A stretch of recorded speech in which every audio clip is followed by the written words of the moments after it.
My name is Amanda, a dedicated nurse at Mercy General Hospital, a government hospital located in a mid-sized city in the United States. My life was a tiring but rewarding routine. I spent my days caring for patients, ensuring they received the best possible care. I never imagined my life would take such a macabre turn. It was during a night shift, when I was almost done with my duties, that Dr. Richard Matthews, one of the most respected doctors in the hospital, approached me. He was known for his competence and charisma, but there was something in his gaze that night that made me uncomfortable. "Nurse Amanda, could you come to my office? I need to discuss a confidential matter with you," he said, his voice grave and serious. Feeling a mix of curiosity and apprehension, I followed him. Upon entering his office, he closed the door and asked me to sit. The silence was oppressive. "I'll be direct, Amanda. I need your help with a special operation. It's something beyond your normal responsibilities. And of course, the financial compensation is substantial." I couldn't believe what I was hearing. Dr. Matthews explained that they needed someone reliable to help duplicate the records of stillborn babies. In other words, I would have to forge documents and register live babies as dead. These babies would then be delivered to people involved in the black market. My heart raced and I felt a chill down my spine. The proposal was terrifying, but the amount of money he mentioned was tempting. As an underpaid nurse, the idea of solving all my financial problems in exchange for something seemingly simple made me hesitate. "You just need to duplicate the records and ensure the babies are delivered to the right people. No one will ever know, and you will be helping these children find a home," he said, trying to convince me. After a few days of pondering, I decided to accept the proposal. I convinced myself that I was doing something for the children's good, but deep down, I knew it was for the promise of easy money. At first, everything seemed simple. Dr. Matthews provided the details, and I duplicated the records without raising suspicion. The money started coming in, and my financial life improved considerably. However, with each falsified record, I felt a part of my soul being corroded by guilt. One night, while alone in the ward, I heard crying coming from one of the rooms. It was a sharp, desperate sound that made my hair stand on end. I followed the sound and found a baby crying in one of the cribs. It was one of the babies I was supposed to register as dead. I picked the baby up, trying to soothe it. That's when I noticed a shadow moving in the hallway. My heart raced. It was as if guilt had materialized, haunting me. "Are you okay, Amanda?" asked Nurse Sarah, who had just walked in. "Yes, just tired," I replied, trying to hide my nervousness. Months went by, and the scheme continued. I was trapped in a vicious cycle of dirty money and constant fear. The shadows in the hospital corridors seemed to be getting closer, and the cries of the dead babies echoed in my mind. One night, while reviewing the records, I noticed something strange. One of the babies I had registered as dead was listed as adopted by a wealthy family. My blood ran cold. I decided to investigate further. I discovered that many of the babies we delivered were being used for macabre scientific experiments. They weren't adopted by families, but sold to clandestine laboratories. Horror took over me. I confronted Dr. Matthews, but he just laughed. "Did you really think you were helping those children? Don't be naive, Amanda. Now that you know too much, you can't just leave." I was trapped. I tried going to the police, but I was threatened. They knew where I lived, knew my family. I was alone and powerless. One night, upon returning home, I found a note on the door. "Leave the hospital, or your family will pay the price." I was terrified. I decided to run, but first I wanted to expose the truth. I gathered all the evidence I could and wrote a detailed letter to a local journalist. I left the letter in an anonymous post office box and, the next morning, left town. Weeks passed, and I heard nothing about the journalist or the hospital. Then, one night, I received a phone call. "Amanda, you made the right choice," said an unknown voice. "The hospital was investigated and Dr. Matthews arrested. But remember, you will never be truly safe. There will always be shadows watching you." Since then, I live in constant fear, moving from city to city frequently. The shadows still haunt me, and the cries of the babies echo in my nightmares. The money I earned is a bitter reminder of a dark past that I will never be able to erase.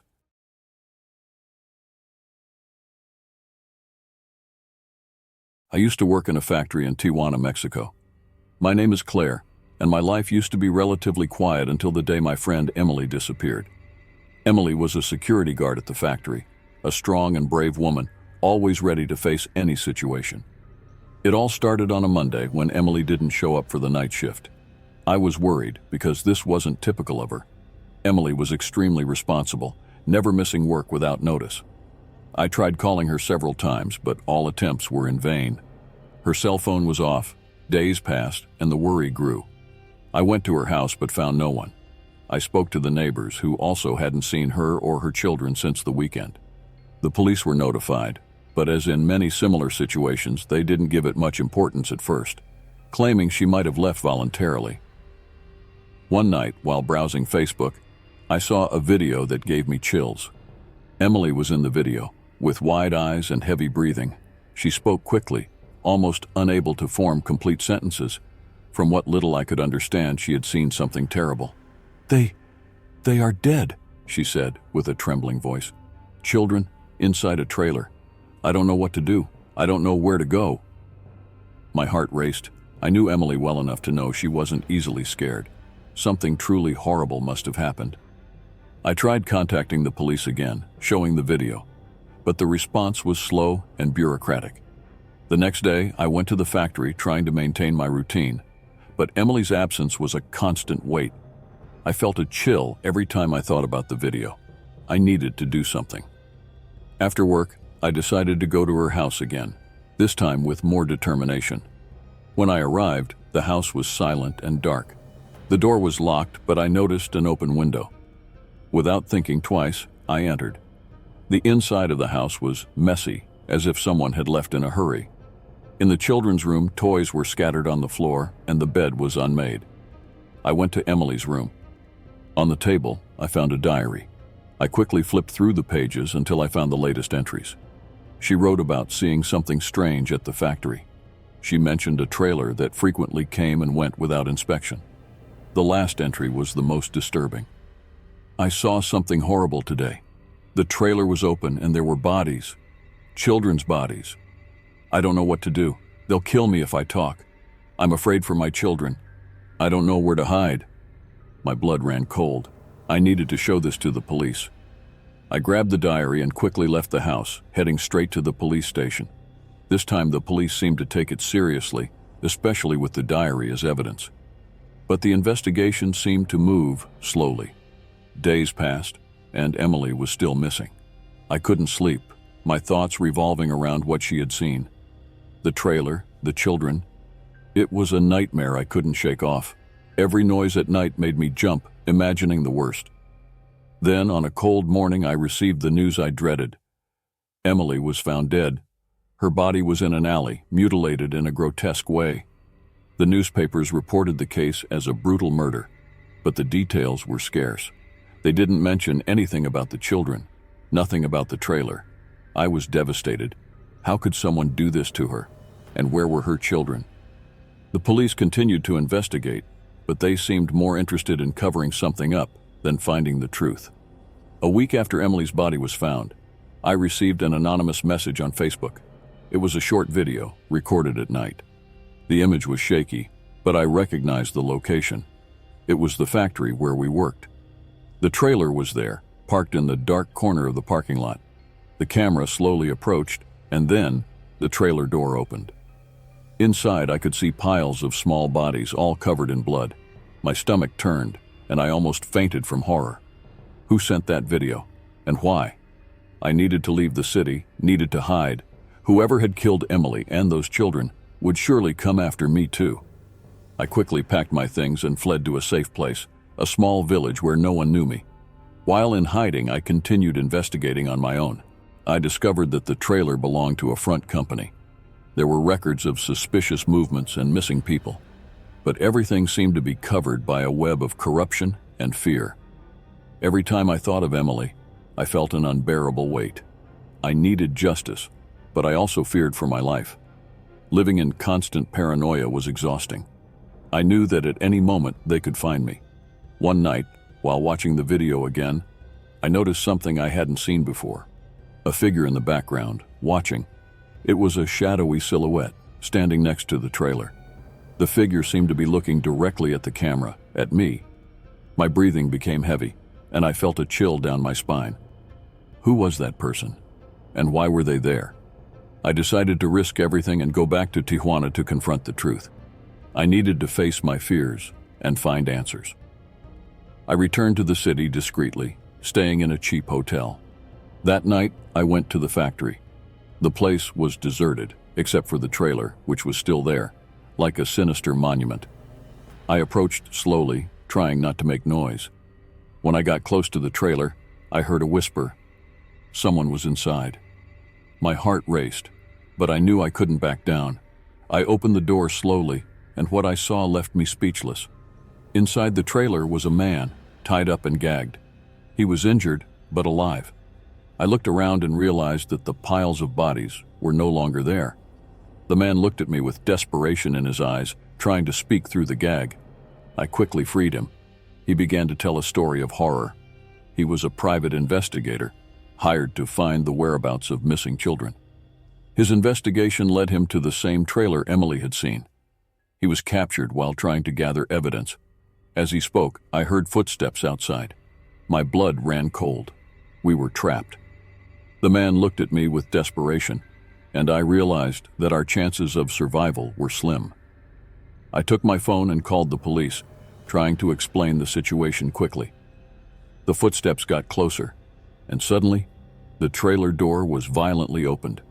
Armed men entered, catching us by surprise. We were taken outside, and then I saw the shadowy figure from the video watching from afar, with a cruel smile on their face. We were tied up and thrown to the ground. I knew our time was running out. The men began to argue among themselves, and I took advantage of the distraction to take the phone from my pocket and send my location to a trusted friend. It was my last hope. Minutes passed, and the men turned to us. The leader approached, holding a knife. I knew he had no intention of leaving us alive. I closed my eyes, expecting the worst. But then, I heard sirens in the distance. The police were finally coming. The men panicked and started to flee, leaving us behind. The police arrived quickly, rescuing us. We were taken to a safe place, and the investigator began to report everything he knew. The web of corruption began to unravel, and many people were arrested. Even with justice being served, the memory of what I saw and lived through still haunts me. The images of the children, Emily's look of terror, everything is engraved in my mind. I returned to my life, trying to rebuild it little by little, but knowing it would never be the same. Sometimes at night, I still wake up in a cold sweat, remembering those moments. And every time I hear a noise in the dark, I fear someone is coming after me. The shadow of that trailer and the atrocities I witnessed will follow me forever.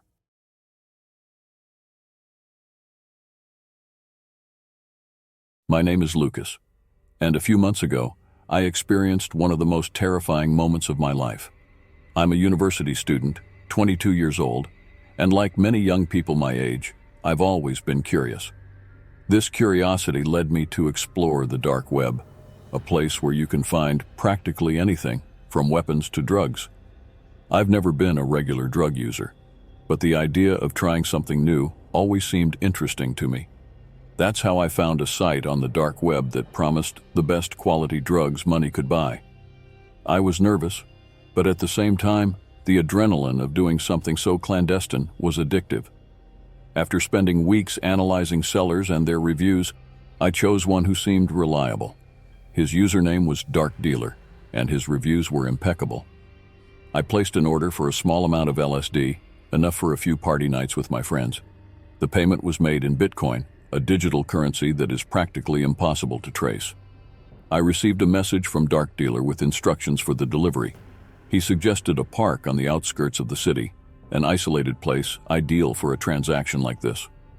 On the night of the delivery, I wore a black jacket, put on my hood, and headed to the agreed location. I arrived at the park around 11 p.m. The place was deserted, just the sound of the wind rustling the leaves of the trees. I sat on a wooden bench as indicated and waited. My heart was racing, and the feeling that something was wrong began to take over me. But I ignored it. I was determined to complete the purchase. After a few minutes, I saw a figure approaching. It was a tall man with a long coat and a hood covering part of his face. He introduced himself as Dark Dealer and asked if I had the money. I confirmed and showed the envelope with the agreed amount. He smiled, a cold smile that made me even more uneasy. When he reached out to take the money, I felt a movement behind me. Before I could react, I felt something hard pressing against my neck. It was a gun. Another man, Dark Dealer's accomplice, had approached stealthily and now had me at gunpoint. "Hand over all the money and anything of value you have," he whispered in my ear in a threatening tone. My body froze with fear. I handed over the envelope with the money, my cell phone, my wallet, and even my watch. Dark Dealer checked the contents of the envelope and smiled, satisfied. "Good luck, kid," he said, before turning and disappearing into the darkness of the park with his accomplice. I stayed there, paralyzed for a few minutes, trying to process what had happened. I felt like a complete idiot for falling into such an obvious trap. When I finally regained control of my body, I ran out of the park and went straight home. When I arrived, I locked all the doors and windows and sat on the living room floor, trembling. The feeling of vulnerability and fear was unbearable. I couldn't sleep that night, with the sound of the loaded gun still echoing in my head. In the following days, I started to notice that I was being followed. Unknown cars parked near my house, and I saw shadowy figures watching me from a distance. I tried to ignore it, telling myself it was just paranoia, a result of the trauma I had experienced.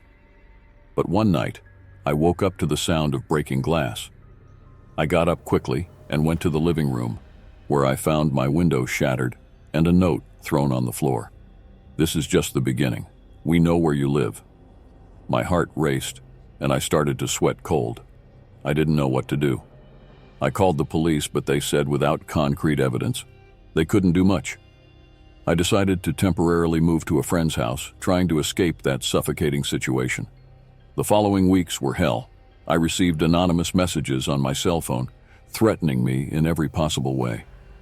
I lost count of how many nights I spent sleepless, fearing that at any moment someone could break into the house and end my life.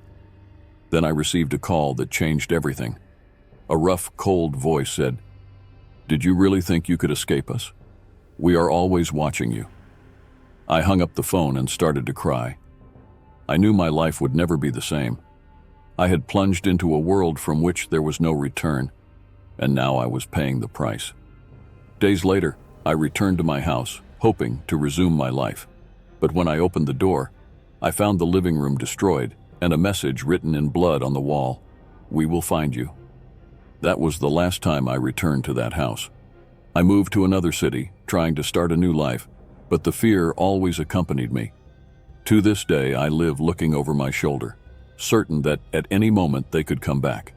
And so, my curiosity and recklessness condemned me to live in an eternal nightmare from which I will never be able to wake up.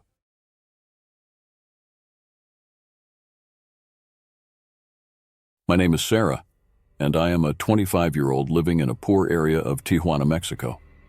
Life here has never been easy, but recently, a constant fear has haunted our community. Young women have started disappearing without a trace. Strangely, flyers began to appear, offering large sums of money to those who donated their bodies to an exclusive club. It all started about 6 months ago. At first, no one paid much attention to the flyers.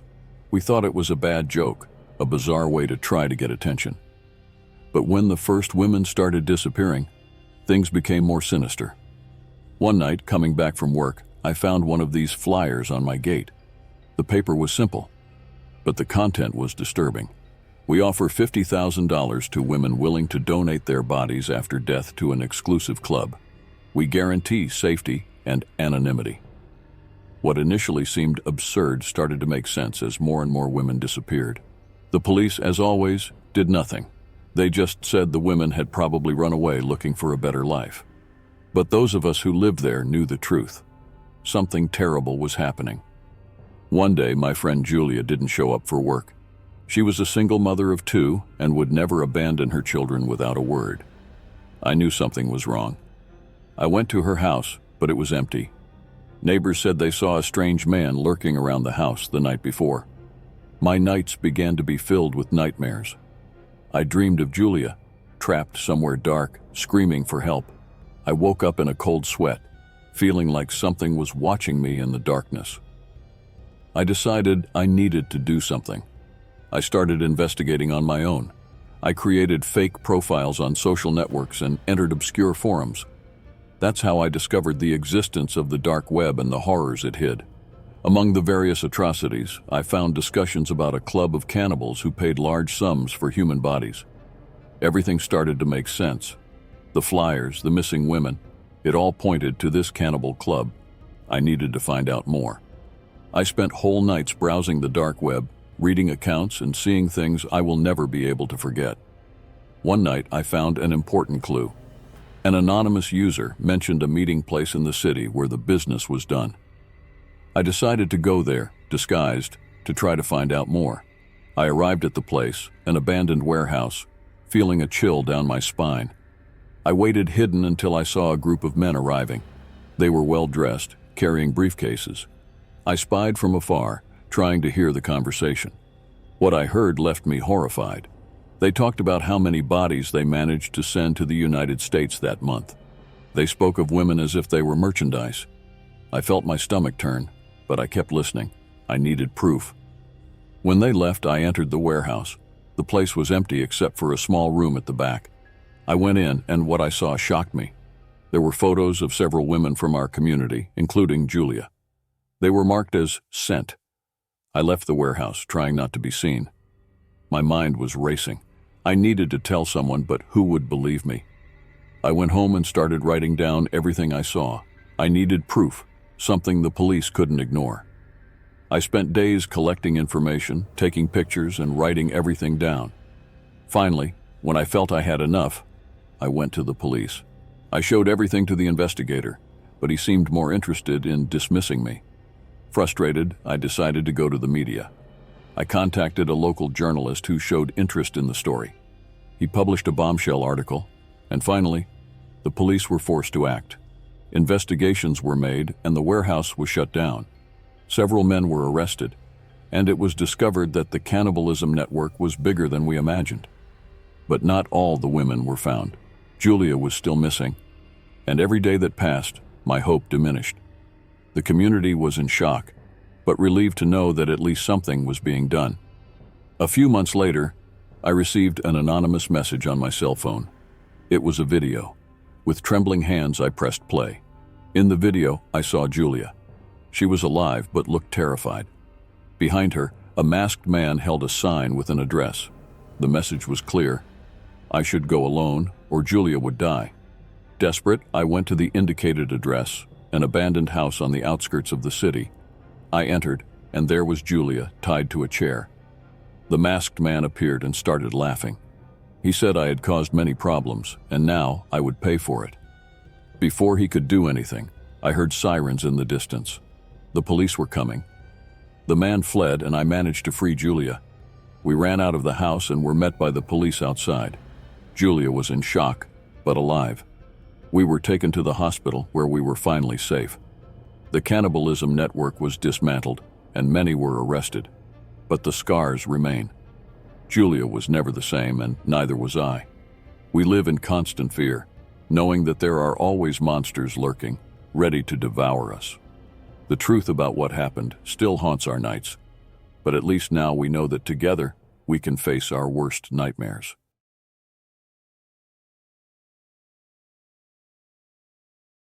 My name is Brian, and I am a dental student at a university in Mexico.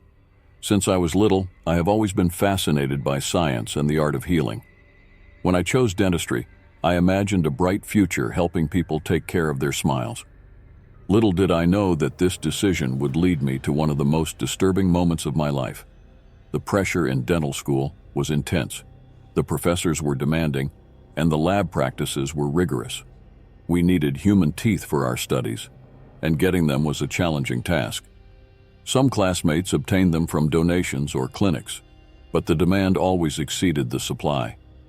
It all started when a classmate, Ricardo, mentioned the existence of the dark web. He said that almost anything could be found there, including human teeth. At first, I rejected the idea. Buying something so macabre from such an obscure source seemed wrong on many levels.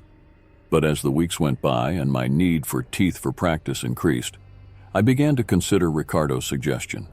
My grades depended on the quality of my practices, and I didn't want to fail. Reluctantly, I decided to explore this possibility. One night, after a long study session, I gathered the courage to enter the dark web. The access process was complicated, full of steps to ensure anonymity. My anxiety grew with each click, but curiosity and necessity spoke louder. I found a forum where various illegal items were traded. After hours of research, I found a seller offering human teeth. The price was high, but within my budget. With a racing heart, I made the purchase. I felt like I was committing a horrible crime, but academic pressure justified my actions, or so I thought. Days later, I received a package at home. It was discreetly wrapped, but when I opened it, my stomach turned. There they were, human teeth, some still with remnants of roots and stains. Guilt and disgust overwhelmed me. But now there was no turning back. I needed to use those teeth for my studies. In the following days, I took the teeth to the lab and started working with them. The practice significantly improved my skills, but each time I looked at the teeth, a feeling of revulsion and guilt grew inside me. Where did those teeth come from? Who were the people they belonged to? Night became my enemy. Sleeping was difficult. I dreamed of unknown faces, people who might have been cruelly deprived of their teeth. I woke up sweating, with the image of the teeth engraved in my mind. One day, I couldn't take it anymore. After finishing a particularly difficult practice, I left the lab carrying the teeth. I wandered aimlessly through the streets until I reached a park near my house. The place was deserted, and the full moon illuminated the night. I walked to an isolated area of the park and started digging with my hands. I felt the cold, damp earth, but I kept digging until I opened a large enough hole. I placed the teeth in the hole and covered them with soil. I stayed there, kneeling, feeling a mix of relief and despair. The following days were somewhat better. I felt relieved to have gotten rid of the teeth, but the questions continued to haunt me. Why would someone sell human teeth? Who were those people? I returned to the dark web forum where I made the purchase, trying to find answers. I spent hours reading posts, but everything seemed like a labyrinth of illegality and mystery. I decided to send an anonymous message to the seller, asking about the origin of the teeth. To my surprise, he responded quickly. The response was short and direct. Don't ask questions you don't want to know the answers to. Mind your own business and leave the business to us. A chill ran down my spine.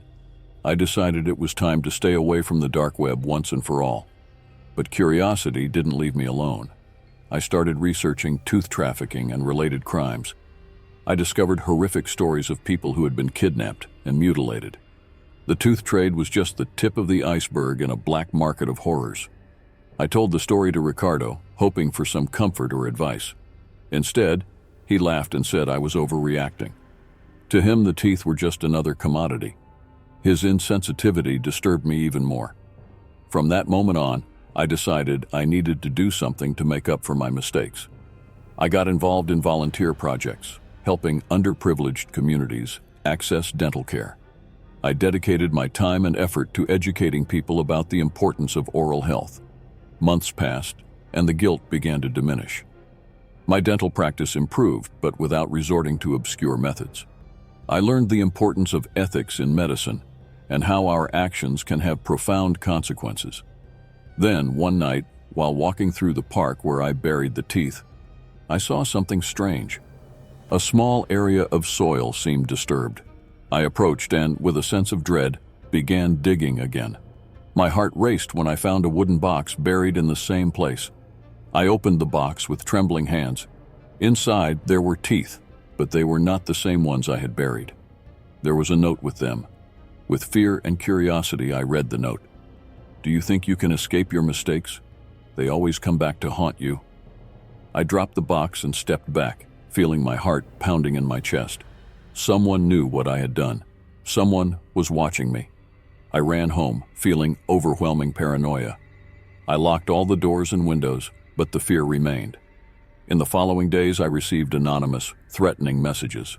Photos of me in the park, images of the teeth I had buried. The paranoia became unbearable. I realized I needed to tell someone the truth and seek help. I went to a trusted professor, Dr. Martinez, and told him everything. He listened patiently and, although shocked, offered his support. We took the case to the police, who started investigating, but the leads were scarce. The investigation led nowhere, but knowing I was no longer alone brought some relief. I continued my studies, but always with the feeling that someone was watching me. A year later, I was about to graduate. During the ceremony, I received one last anonymous message. "Congratulations, doctor.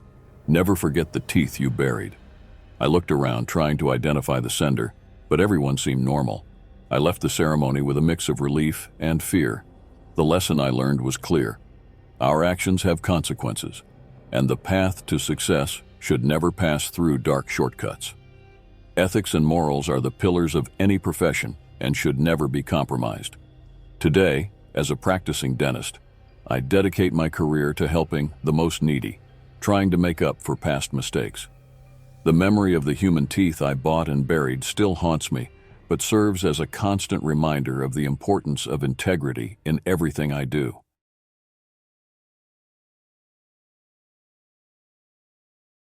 My name is Alex, and I am a 28-year-old programmer living in Mexico City. I've always been fascinated by technology and the vast world of the internet. Like many others, I knew about the dark web but had never explored its depths. I knew this hidden territory of the internet concealed horrific things, but I could never have imagined how disturbing it could be until that fateful night. It all started when I received an anonymous message on a discussion forum. The user, with a name that seemed like a random sequence of numbers and letters, mentioned a link to a live stream. "You won't believe what you're about to see," the message said. Driven by curiosity and perhaps naivety, I decided to click on the link. The page loaded slowly, revealing a dark room illuminated only by a faint light in the center. At first, I couldn't make out what was happening. Then the camera adjusted its focus and my stomach turned. A woman was tied to a chair, her eyes filled with terror and her body covered in bruises. My first instinct was to close the page, but something stopped me. I felt a need to help, to do something. I decided that I would record the video and take it to the authorities. I got my screen recording software and started capturing the stream. As I recorded, what I saw was beyond any nightmare.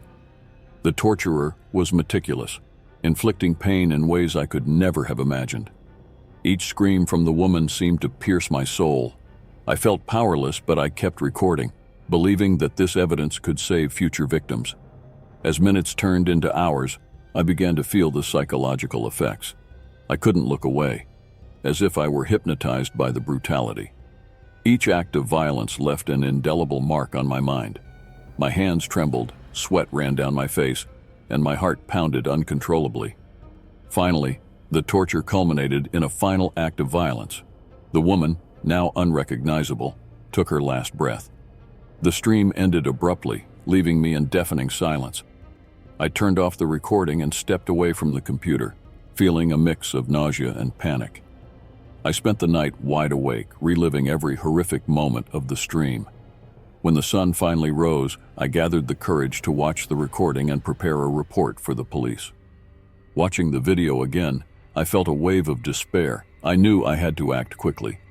I went to the nearest police station with the video on a flash drive.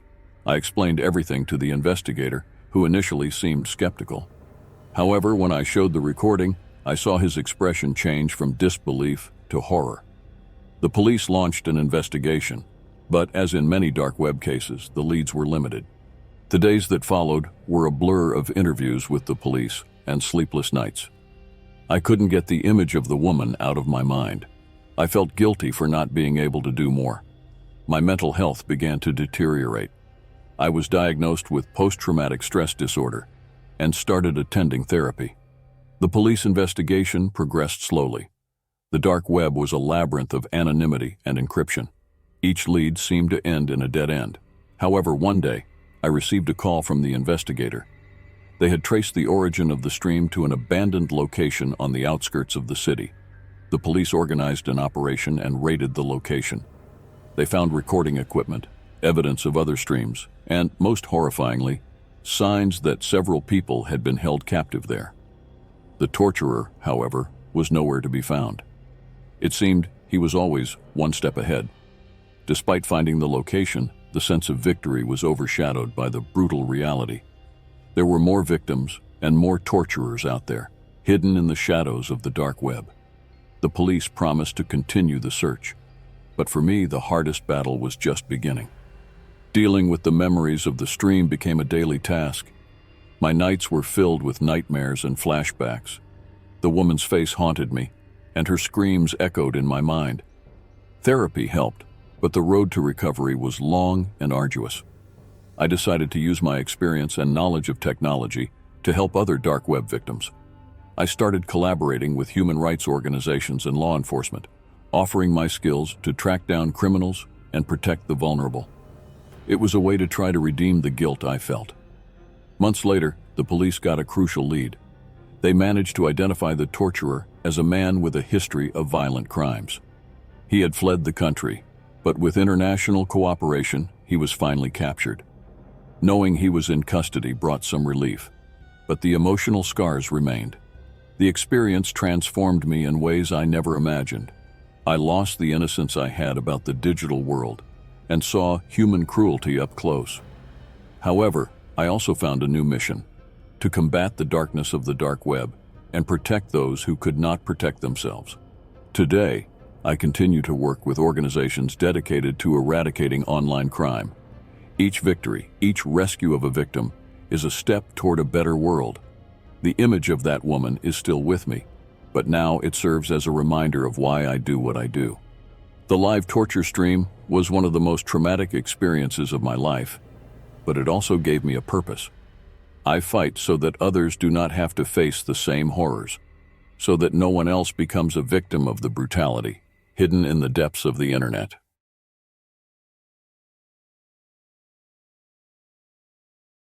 My name is Ethan, and until a few months ago, I was just another university student trying to survive the exhausting routine of studies and work. The nights were long and the days short. I needed something to keep me awake and focused. That's how I discovered the dark web. It all started innocently enough. A friend mentioned at a barbecue after a few beers about a forum where you could find anything, including drugs that promised to increase productivity. I was desperate to keep my grades high, so I decided to take a look. It didn't take long for me to find myself navigating through obscure pages, trying to understand the workings of that underworld. After a few frustrating attempts, I found a seller who seemed reliable, with good reviews. He used the pseudonym Nightshade. His offer was irresistible: pills that promised to increase concentration and reduce the need for sleep. The first purchase was a success. The delivery was quick and the product effective. I felt invincible, able to stay up all night without losing productivity. The excitement was such that I decided to make a new purchase, this time in larger quantities. It was the second time I dealt with Nightshade. He suggested a meeting in a local park to avoid any kind of tracking. I found it strange, but the price was too good to refuse. On the agreed night, I walked to the park. The sky was overcast. The faint light from the streetlights only partially illuminated the path, creating sinister shadows that moved with the wind. The park was practically deserted, just a few people in the distance, probably jogging or walking their dogs. I reached the meeting point, a bench near the lake. I waited a few minutes until I saw a figure approaching. It was a tall man in a hood, who seemed to look around suspiciously. He sat next to me and, without exchanging many words, handed me a small package. That's when it all happened. Out of nowhere, I felt a hard object against my back and a cold voice whispering in my ear, "Give me all the money now." Frozen with fear, I slowly turned my head and saw the metallic gleam of a gun. Another man, also hooded, was behind me, pressing the gun against my back. My heart raced. I had never been in a situation like this before. My hands trembled as I reached for my wallet and handed over all the money I had. The man in front of me, Nightshade, laughed sinisterly as he counted the bills. "Do you think we're idiots? Did you think you would get out of this unscathed, kid?" he said, moving closer. I tried to argue, to say I just wanted the pills, that I didn't want any trouble, but it was useless. Nightshade and his accomplice were there for more than just money. They wanted to teach me a lesson. I was thrown to the ground, my back hitting the hard earth with force. The pain was excruciating, but the fear was greater. While one of them rummaged through my pockets, the other kept the gun pointed at me. Time seemed to have stopped. Every second dragged on, bringing with it a new wave of panic. I started to think of the worst possibilities, how that night could end. Finally, after what felt like hours, they got up. Nightshade looked at me one last time with a smile I will never forget. "Next time, think twice before getting involved in something like this, kid." With that, they disappeared into the darkness, leaving me there on the ground, hurt and humiliated. It took me a few minutes to pull myself together. The pain in my back and the humiliation left me paralyzed for a while. When I finally managed to get up, I staggered to a nearby bench and sat down, trying to calm my breathing. Tears streamed down my face, but I couldn't stop thinking about what had just happened. The walk back home was a blur of fear and paranoia. Every shadow seemed like a threat, every noise, an indication that they were following me.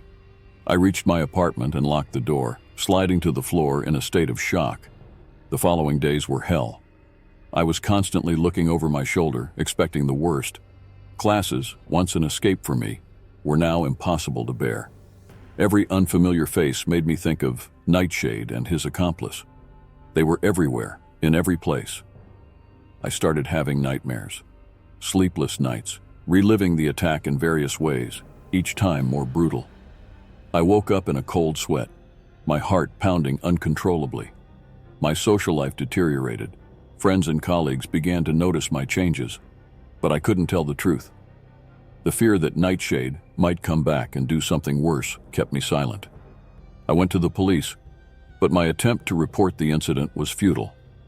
Without concrete evidence and given the illegal nature of the purchase, my report was quickly shelved. I felt even more helpless, knowing those men were unpunished and I was vulnerable. I decided to change my routine. I stopped going to the park, changed my study schedules, but the feeling of insecurity never went away. My room, once a sanctuary, was now a prison where nightmares became reality. One day I received an anonymous email. It was a simple but devastating message. "We are watching you." My worst fears were confirmed. They knew where I was, what I was doing. The paranoia increased. I didn't know who to trust anymore, where to go. The decision to leave university was difficult, but necessary. I went back to my parents' house in a small town, hoping to find some relief. But the fear and mistrust followed me. I began to live reclusively, avoiding contact and keeping the doors always locked. That attack changed my life forever, turning me into a shadow of what I once was. The nights are still the worst. Any noise wakes me up, my heart racing, expecting to see Nightshade emerge from the shadows to finish what he started. Living in this constant state of fear and anxiety is exhausting. Each day is a struggle to maintain sanity, to try to rebuild my life. But the shadow of that night in the park will always be there, reminding me that sometimes the worst monsters are those we create in search of easy solutions.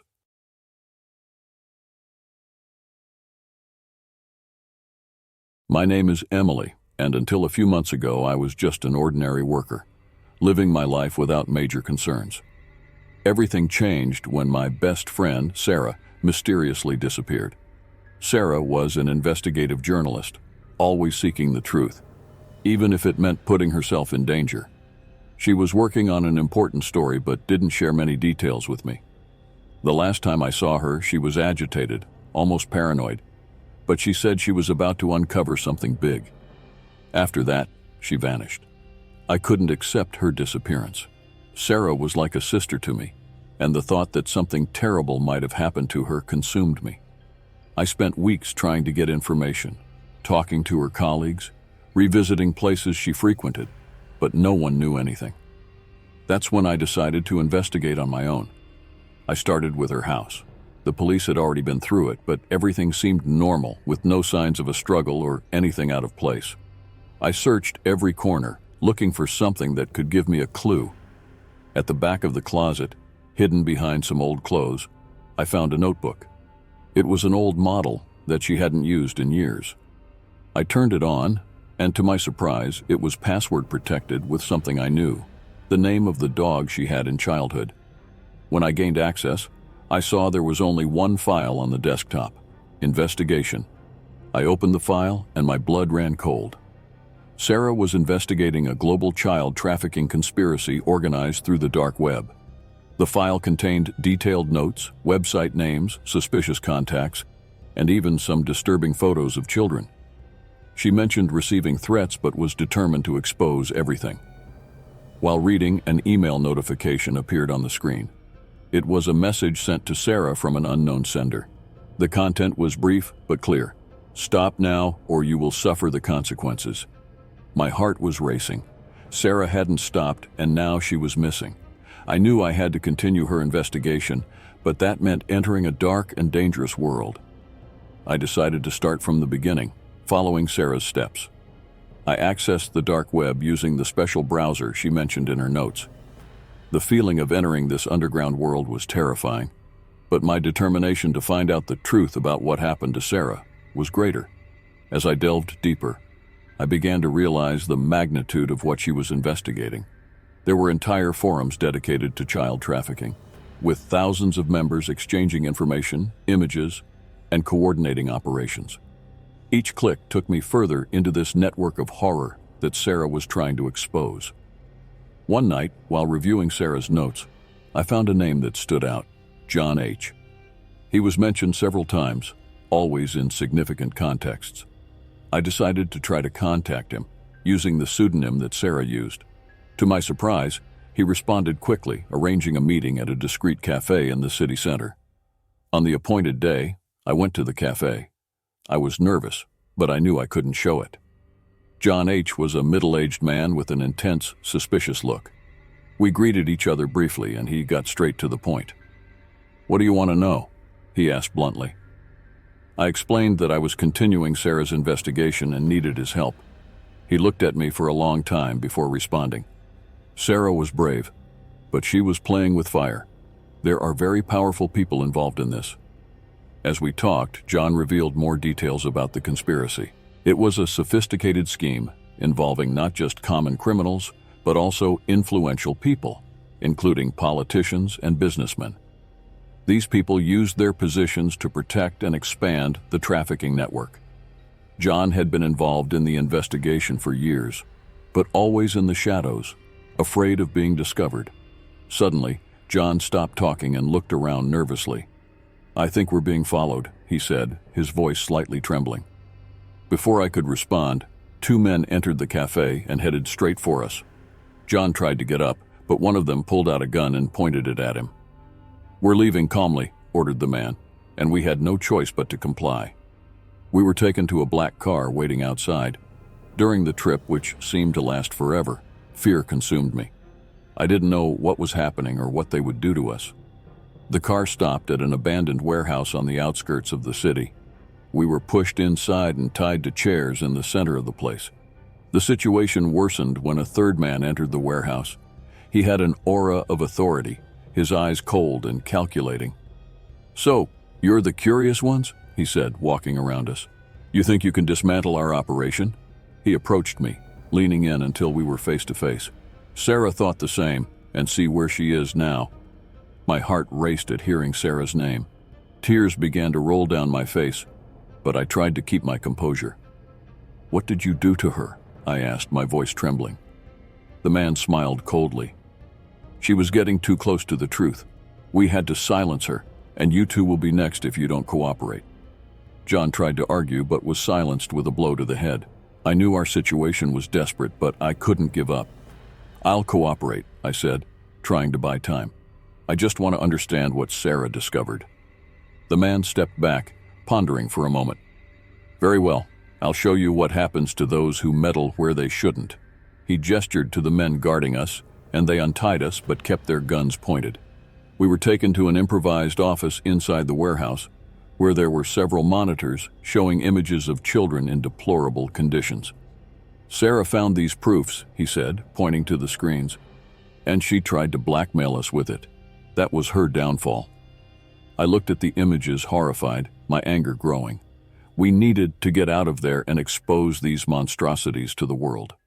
Suddenly, the sound of sirens could be heard in the distance. The men began to panic, clearly alarmed.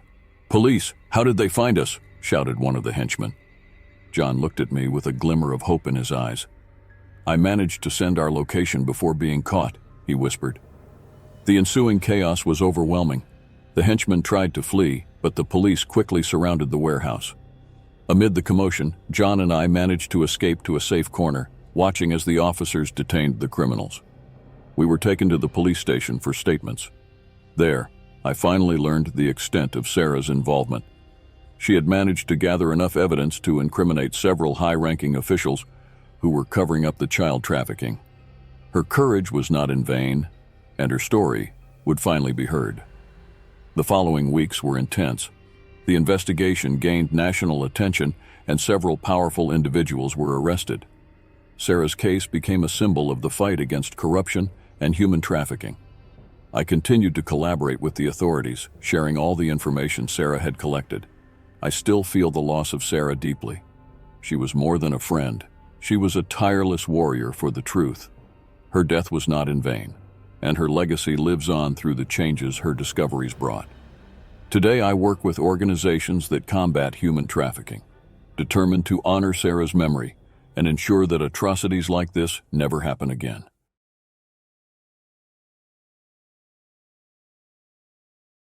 My name is Mark, and my life changed drastically when I decided to enter the dark world of the dark web.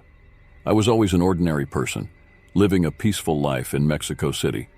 However, a series of unfortunate events led me to make a decision I never imagined: hiring a hitman. It all began when my wife Laura was brutally murdered during a robbery at our home. The killer, a man named Javier, was arrested, but due to a technical glitch in the process, he was released. The injustice consumed me. I felt unbearable rage and a thirst for revenge that I couldn't control. The pain of losing Laura turned me into someone I barely recognized. My days were filled with dark thoughts and sleepless nights. Then a coworker, noticing my state, mentioned the dark web and the possibilities it offered for someone who wanted justice at any cost. At first, I hesitated. Entering the dark web was dangerous and morally a line I never thought I'd cross. But my need for revenge was greater. I began researching and, after a few weeks, found a forum where illegal services were offered. It was there that I found a user named Shadow Reaper, who called himself a hitman. The negotiation with Shadow Reaper was cold and direct. I explained my situation, and he agreed to the job in exchange for a substantial amount of money. I transferred the amount without a second thought. I felt a mix of relief and terror at the same time. Now it was just a matter of waiting. The following weeks were tormenting. Each day seemed like an eternity, but finally I received a message. The job is done. Javier will no longer be a problem. A sense of justice filled me, but it was quickly replaced by emptiness. Revenge didn't bring Laura back. I tried to move on with my life, but the shadow of what I had done haunted me. I started having nightmares about Javier and Shadow Reaper. In one of these dreams, I was the victim, hunted by the same assassin I had hired. I woke up in a cold sweat, feeling like I was being watched. My paranoia grew daily. I felt something was wrong, but couldn't identify what it was. Then, one night, I received a new message from Shadow Reaper. "You were an interesting client, Mark. I decided our relationship can't end here." My heart raced. He knew my real name. I tried to respond, but got no more replies. The next day, I started noticing strange things around me. A black van parked across the street, unfamiliar faces watching me, and footsteps that seemed to follow me wherever I went. My life became a nightmare. Every time I left the house, I felt like I was being watched. I decided I needed to hide, but I didn't know where. My apartment became a prison with the curtains always closed and every noise making me jump with fear. I called my coworker who had mentioned the dark web, but he was missing. I tried seeking help from the police, but how could I explain that I had hired a hitman and now he was after me? I knew no one would believe me, or worse, I would be arrested. Desperate, I sought refuge at the house of an old friend, Jack, who lived on the outskirts of the city. Jack was an ex-military man, someone I knew could help me. I told him the whole story, hoping he wouldn't judge me. To my surprise, he believed me and offered his help. We spent the next few days devising a plan. Jack had a small arsenal of weapons in his house and began training me to defend myself. He installed security cameras around the property, and we set up an improvised monitoring room. We were prepared for Shadow Reaper's arrival. The nights were the hardest. The tension of knowing an assassin was hunting me was unbearable. Every noise in the darkness made my heart race. Jack and I took turns keeping watch, but the constant fear was wearing us down. Then, one early morning, the monitors captured movement. A hooded figure was stealthily approaching the house. Jack and I quickly armed ourselves and took positions. The intruder tried to enter through the back door, but Jack was ready. There was a shootout, and the intruder retreated. But that was just the beginning. That same night, we received a message. "I'm just getting started, Mark. There's nowhere to hide."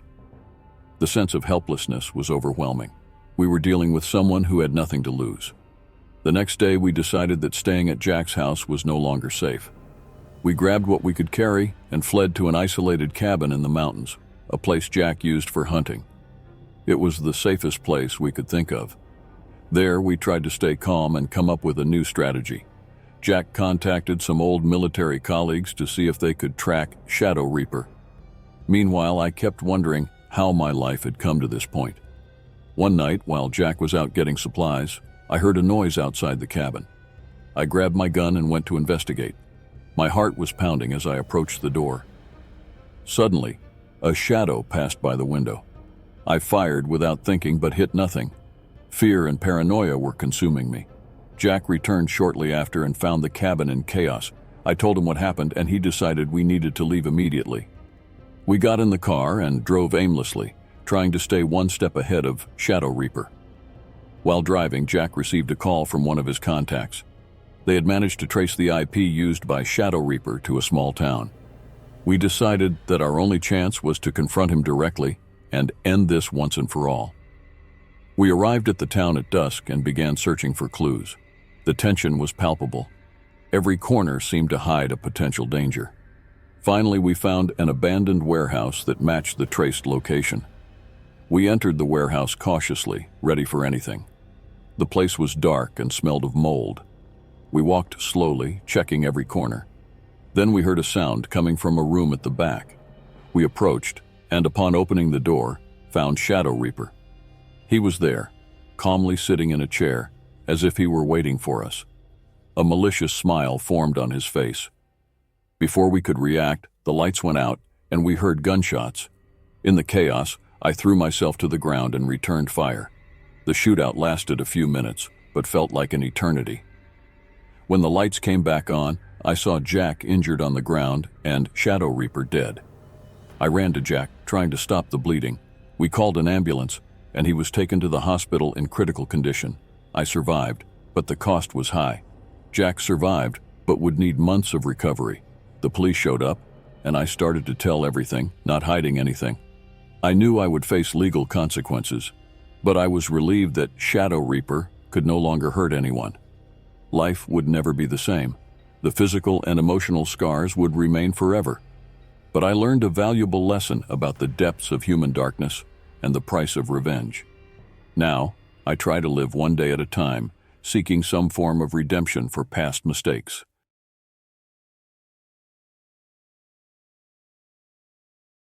My name is Jason, and my life changed drastically 6 months ago when I started receiving photos of myself in private situations. At first, I thought it was some kind of bad joke, a prank by a friend. But I soon realized it was something much darker. It all began after a night when I decided to explore the dark web, driven by curiosity and the boredom of a monotonous routine. I have always been fascinated by technology and the internet, and the dark web seemed like a mysterious world full of secrets. That night, after a few beers, I decided to venture in. I followed tutorials, downloaded a specific browser, and finally found myself browsing sites that promised total anonymity. I spent hours exploring forums, markets, and obscure pages. I didn't do anything illegal, at least I didn't buy anything. I just looked. But that was enough. The next morning, I woke up with a strange feeling, as if someone was watching me. I shook my head, trying to dismiss the thought, and went about my day. But that night when I opened my email, I found the first photo. It was an image of me sitting in my living room browsing the internet. The email had no text, just the photo attached. My heart raced. I looked around, searching for a hidden camera, but found nothing. In the following days, the photos kept coming. In each one, I was in different moments of my day, having breakfast, watching TV, even sleeping. The feeling of being watched 24 hours a day was terrifying. I started to suspect everyone around me. Who could be doing this? How were they getting these photos? I talked to my friends, but they all seemed genuinely concerned and clueless about what was happening. My paranoia grew. I began covering the windows, locking the doors more carefully, checking my apartment for hidden cameras. But nothing seemed out of place. The only thing I knew was that it all started after my venture into the dark web. I decided not to touch it again, but the damage was already done. Then I started receiving threats. The messages became more direct and frightening. "We know where you are. We are watching you. You are not safe." My heart would race every time I read those words. It felt like the noose was tightening, and I didn't know what to do. I went to the police, but without concrete evidence, there wasn't much they could do. They just filed my complaint and recommended I install security cameras. I followed the advice. I bought a camera system and installed it in every room of the apartment. That night, I slept a little more peacefully, believing I was finally taking control of the situation. However, the next morning, a new photo arrived in my email. It was an image of me installing the cameras. The attached message read, "Nothing can protect you." That was the last straw. I began to question my sanity. How could they always be one step ahead? How could they watch me so closely without me noticing? I started avoiding leaving the house, afraid something worse could happen. My friends and family noticed my change in behavior, but I couldn't explain what was happening. It was like being trapped in a nightmare I couldn't wake up from. My social life began to crumble. People distanced themselves, and I also isolated myself more and more. I started working from home, avoiding unnecessary interactions. My apartment, once a place of comfort, became a prison. The cameras I installed to protect myself were now constant reminders that I was being watched. I decided to move. I believed that if I left that place, I could leave everything behind. I found a new apartment in another city, and without telling anyone, packed my bags and left. The move brought a false sense of security. For a few days, I managed to breathe a sigh of relief, but soon the photos started again. Now they were images of me in the new apartment, unpacking, organizing furniture. The message was clear. They still knew where I was. Desperate, I started investigating on my own. I checked all my electronic devices, looking for any malware or spyware, but found nothing. I consulted digital security experts, but no one could explain how this was happening. The feeling of helplessness was overwhelming. I was being hunted, and there was nothing I could do to stop it. Then, one night, while reviewing the security camera footage, I noticed something strange.